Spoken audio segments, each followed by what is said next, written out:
JTM. 안녕하세요. 주식투자자 JTM입니다. 2월 22일 주식 이야기 시작해 볼게요. 시장에 대한 이야기와 내일의 종목 대응, 매매일지 순서로 얘기를 드려보겠습니다. 시장 먼저 살펴볼게요. 해외 시장은 다우 2.06% 하락했고요. 나스닥은 2.5% 하락했습니다. 미국의 구매 관리자 지수는 예상보다 높게 나왔고요. 시장의 해석은 연준의 긴축 지속 전망과 추가 금리 인상의 가능성에 힘을 실었습니다. 미국 국채 수익률과 달러 가치 상승이 나타났고요. 우리나라 시간으로 오늘 밤인 FOMC 의사록에 대한 경계감이 있는 상태입니다. 달러 강세가 장기화되면 시장을 보는 시각도 조금 바꿀 필요가 있겠네요. 국내 증시는 코스피 1.68% 하락, 코스닥은 1.88% 하락했습니다. 수급적으로 코스피에서는 개인이 약 8,900억을 매수했고요. 외국인이 약 2,000억 매도, 기관에서는 약 6,900억의 매도가 있었습니다. 역시나 금융투자에서 5,000억의 매도가 나왔고요. 항상 얘기 드리지만 금융투자의 단기 프로그램 매매 수급은 다른 기관의 수급과는 성격이 다르기 때문에 보는 시각을 달리 해야 합니다.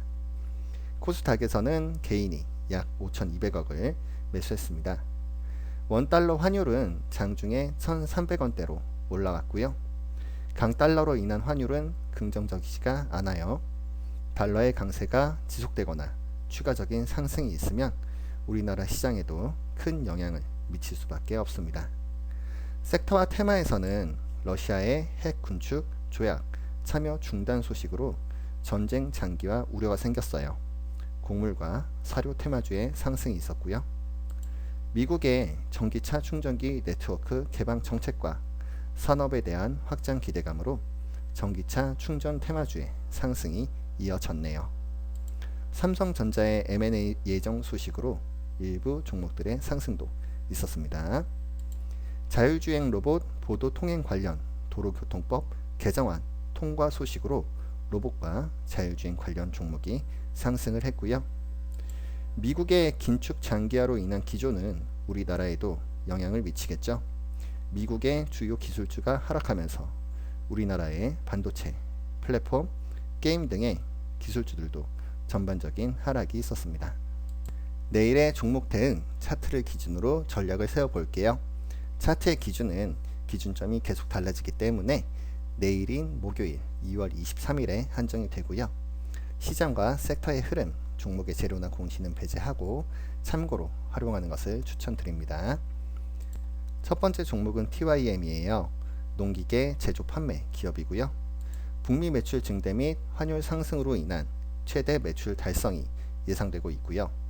우크라이나와 러시아 전쟁으로 인한 곡물값 상승 우려로 종목의 상승이 있었던 걸로 보여집니다.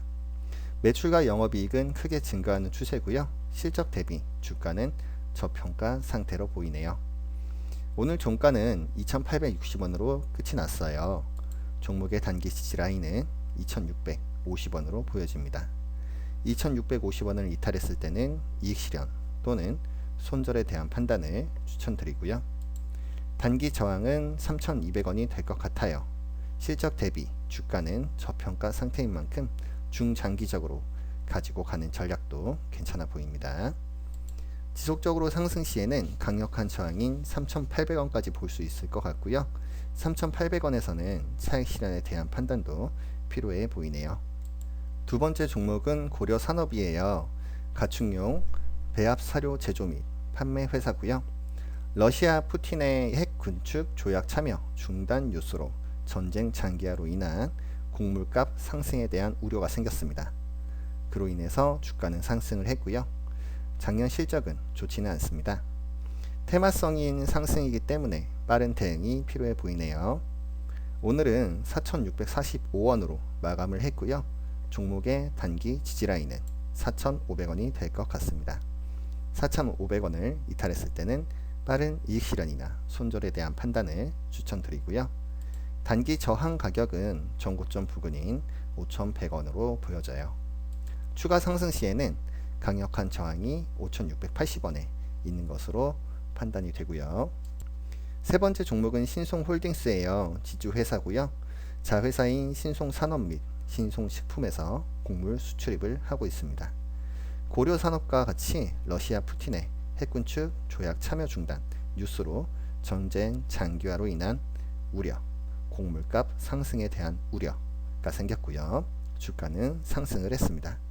매출과 영업이익은 지속되고 있고 주가는 높아 보이지는 않습니다. 오늘은 7,250원으로 마감을 했고요. 종목의 단기 지지라인은 6,900원이 될 것 같습니다. 6,900원을 이탈을 했을 때는 이익 실현이나 손절에 대한 생각을 해봐야 되고요. 단기 저항은 7,950원으로서 테마성 상승이기 때문에 빠른 매매에 대한 부분도 괜찮아 보입니다. 테마의 추가적인 상승 시에 강력 저항은 8,800원이 될 것 같네요. 네 번째 종목은 KPF예요. 자동차 부품 사업을 하는 기업이고요. 화스너 자동차용 단조 부품, 선박용 케이블 사업 부문이 있고요. 최근 TMC와 SBB테크를 인수하면서 외형 성장을 지속하고 있고 매출과 영업이익은 연결 실적 기준으로 저평가로 판단된다라는 뉴스가 있었어요. 주가는 상승을 했습니다. 자회사인 SBB테크의 주가가 최근 급등한 것에 따른 지분가치 증가도 상승의 요인이 될 수 있겠네요. 오늘 종가는 상한가인 7,150원이었어요. 종목의 지지라인은 6,570원으로 보여지고요. 해당 주가를 이탈했을 때는 종목에 대한 정리도 생각을 해봐야 합니다. 단기 저항은 8,490원으로 보여지고요. 자회사인 SBB테크의 주가와 같이 살펴보는 것도 필요해 보이네요. 9,150원은 강력한 저항이 될 것 같아요. 종목 매매에 대한 판단을 추천을 드립니다. 다섯 번째 종목은 휴맥스예요. 종목은 자회사 휴맥스 모빌리티의 휴맥스 EV가 지난해 미국 회사와 충전기 공동 개발 협약 이력이 있었고요. 미국의 전기자동차 충전기 네트워크 개방 정책과 충전기 시장에 대한 확대 기대감, 휴맥스 모빌리티의 1,600억 원 규모의 투자를 유치했다라는 소식으로 상승을 했습니다. 기업의 재무 상태는 좋지는 않고요.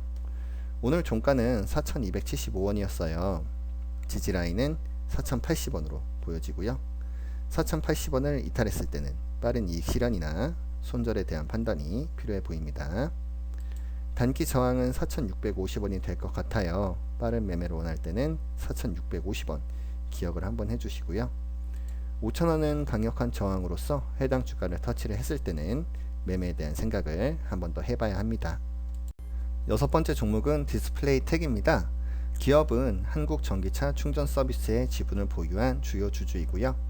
미국의 전기차 충전기 네트워크 개방 정책과 충전기 시장 확대 기대감으로써 상승을 했네요. 매출과 영업이익은 지속되고 있고 주가는 낮지는 않습니다. 오늘 종가는 6,480원이었습니다. 차트상 종목의 지지라인은 어제 6,100원에서 오늘 6,300원으로 상향을 해서 봐야 하고요. 이탈했을 때는 빠른 이익 실현 또는 손절에 대한 검토가 필요해 보이네요. 단기 저항은 어제와 같은 7,500원입니다. 빠른 매매를 원할 때는 매매에 대한 생각 한번 해주시고요. 8,200원은 강한 저항으로서 해당 주가 수준까지 갔을 때는 매도에 대한 판단도 필요해 보입니다. 일곱 번째 종목은 가온칩스예요. 반도체 디자인 솔루션 기업이고요. ARM과 삼성전자의 파트너사입니다. 삼성전자의 M&A가 예상되는 가운데 우선순위로 디자인하우스 기업으로 전망이 되면서 종목의 상승이 있었어요. 28,300원으로 마감을 했네요. 지지라인은 24,800원으로 이탈했을 때는 종목에 대한 판단이 필요해 보이고요. 29,800원이 단기 저항이 될 것 같아요. 매도세가 있는 부분이기 때문에 빠른 매매를 위해서는 단기적인 차익 실현도 좋을 것 같고요. 테마의 연속성이 이어지면 31,500원까지도 주가 상승을 기대해 볼 수도 있겠네요. 여덟 번째 종목은 모트렉스입니다. 자동차 자율주행에 필요한 장치를 개발, 제조하는 기업으로서 자율주행 관련 움직임이 있고요. 오늘 자율주행 로봇의 보도 통행 관련 도로교통법 개정안 통과 소식으로 상승이 있었습니다. 지난해 매출 30%, 영업이익 66% 상승의 실적 소식도 있었네요. 오늘 종가는 17,210원이었습니다. 종목의 지지라인은 16,300원이 될 것 같고요. 지지라인의 이탈 여부를 잘 봐야 할 것 같아요. 단기 저항은 17,500원으로 보입니다. 빠른 매매를 위해서는 매도도 하나의 전략이 될 수 있습니다. 강력한 저항은 18,500원으로서 해당 주가에서는 매매에 대한 판단을 신중하게 한번 해보시고요. 마지막 9번째 종목은 넥슨 게임즈입니다. 올해 신작에 대한 기대감과 최근 위믹스 국내 재상장 소식으로 주가의 상승이 있었던 걸로 판단이 됩니다. 오늘은 종가가 16,560원이었네요. 종목의 단기 지지라인은 어제와 마찬가지로 15,300원이 될 것 같고요. 15,300원을 이탈했을 때는 빠른 이익 실현이나 손절에 대한 판단을 추천드립니다. 단기 저항도 어제와 같이 17,800원으로 보이고요. 추가 상승 시에 강력한 저항은 19,300원이 될 것 같습니다. 오늘의 매매 내용입니다. 2월 22일 단기 한 종목 매매를 완료했고요. 단기 종목은 수급 요인과 시장의 분위기, 차트 맥점을 이용해서 매수를 하고 있어요. 단기 매매이기 때문에 보유기간을 최대한 짧게 잡는 게 중요하고요. 빠르고 높은 수익률을 목표로 하지만 지지라인이 망가지면 손절을 감수해야 합니다. 그리고 비중을 많이 실기에는 리스크가 있겠죠. 매매하는 종목이 종목의 추천은 아닌 점 참고해 주시고요. 오늘의 단기 종목은 케어랩스입니다. 회사는 헬스케어 플랫폼인 굿닥의 대주주예요.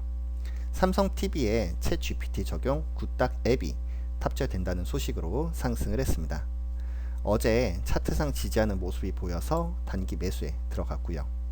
오늘은 차트 흐름과 수급이 좋아지지 않는 모습이 보였어요. 매도를 했습니다. 5.6% 손실 확정했고요. 단기 매매는 손절매가 생길 수밖에 없네요.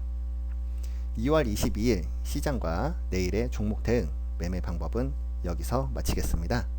내일은 오늘보다 더 나은 시장이 되기를 바라고요. 시장의 큰 변동성은 우리에게는 매수의 기회가 될 수도 있다는 점 기억해 주시고요. 시장을 이기는 매매로 언제나 수익 내시기를 진심으로 바라겠습니다. 구독과 좋아요도 해주시면 감사드릴게요. 시청해 주셔서 감사합니다.